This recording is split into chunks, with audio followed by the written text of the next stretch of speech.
Are you familiar with origin stories? It's a thing used in storytelling to kind of relay the information about a character and gives us information that we don't know. And so you're reading a story and you're like, why is this guy doing this? Or how did he become this?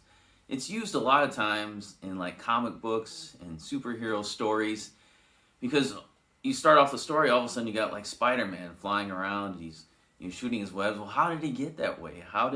What happened to get Peter Parker to the fact that now he is Spider-Man? Well, you need the origin story to go back to see where he came from.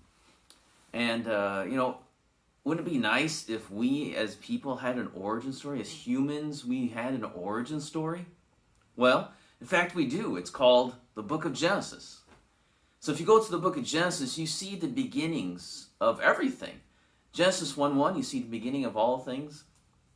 And really, the book of Genesis is the book of beginnings.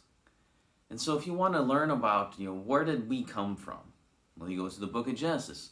If you wanted to know, why is there evil in the world? You can go to the book of Genesis.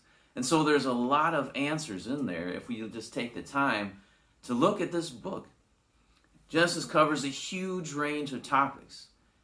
And as we go throughout the week, I'll point out to you 6 different topics or doctrines that Genesis introduced to us.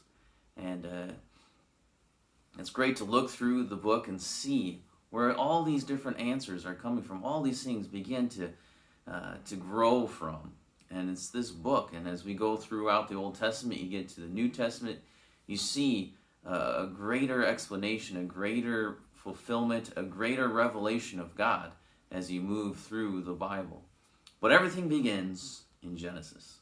So Genesis is a great book, and we should desire to read it, to know it, to see those doctrines being introduced to us in that book.